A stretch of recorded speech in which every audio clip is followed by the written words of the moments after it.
Yes.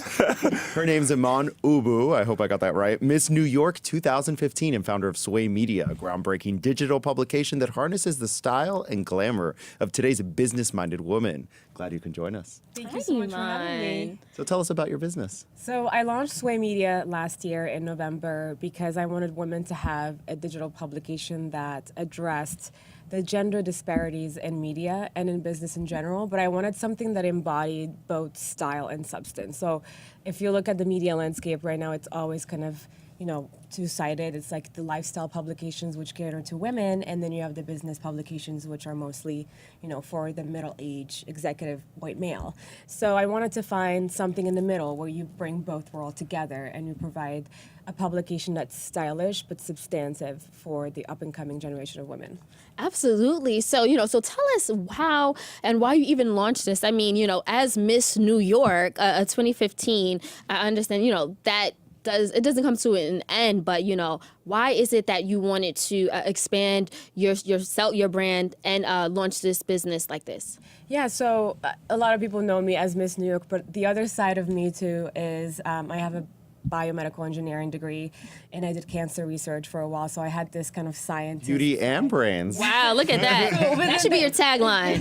It is, in a way. So that's what SWAAY kind of emerged as, is a lot of people kind of see me as a one-sided and like one-faceted person, but I've always been multidimensional. And so when, I'm introduced as Miss New York and then people ask me about my background and what my career was, everybody gets surprised that I'm in science and I'm doing cancer research and I'm traveling the world as a medical missionary. And so that's when I started realizing that there is this kind of stereotype, and women are always being put in buckets. So like if you're the pretty girl, you can't be smart, and if you're smart, you can't be the beauty queen or whatnot. So I'm not from, I don't come from media, so I had no business launching a media company, but I decided to kind of take this on because it really started affecting my personal life as well, and I kind of felt like I was living a double life almost. And then when I started talking to women, I've interviewed over 200 women now through my podcast as well. So I started hosting a podcast called Entrepreneurs in Vogue. And so the more I talked to these women, I felt like everyone goes through the same thing. Every woman out there is multidimensional. We all have multiple interests, but the media is not doing a good job representing that side of us. So before I give the floor to Steve, I have to mention that Carrie descends from beauty queens. You know that, our founder of Bulb. So now that we got that out of the way, Steve, do you have any Beauty questions queen. for you? I was going to say, you guys, you already covered a lot of very interesting points. My question would be about fundraising. As a female entrepreneur, what has been your experience so far? Because I know you're raising your seed round, right? My angel round, yeah. So I initially wanted to do Can you a seed explain round. what an angel round is for It's just, the crowd? I'm now, it's a smaller round than a seed round. It's about, 500,000 usually, and you're more. I mean, $500,000. Seed round, I was going to go for 1.4 million, but, baby steps. So For angel rounds, you usually target strategic angels, so they're mostly individuals with high net worth, but they're very much aligned with your mission because they either believe in the cause, they have experience in media or whatnot, but they're not just going to contribute with money. They will also take you to the next level with resources, their network, contacts, etc. So that's really, for me, the first step is really, since I don't come from media, it made sense to align myself with an advisory and investor group that really knew what they were doing in media and had that influence already.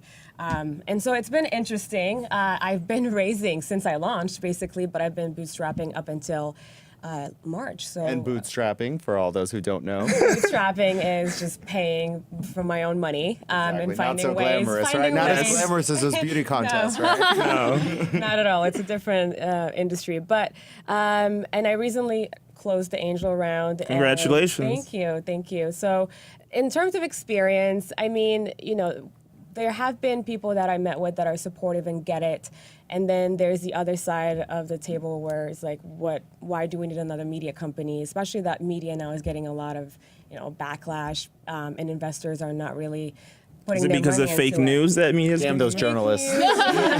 Fake news and advertising industry kind of, that people don't know what's going to happen. There is not a lot of ways that people see in terms of innovating the media landscape right now. I mean, everybody's trying different business models, but it's still kind of like up in the air. So There are some investors that I met with that don't, and that kind of like fed into the problem that I'm solving. So one recently that we were speaking about earlier is an investor who kind of took a look at my website, and then he said, well, I'm looking at your website and all I see is, pretty women. But I didn't is that reflective of your audience?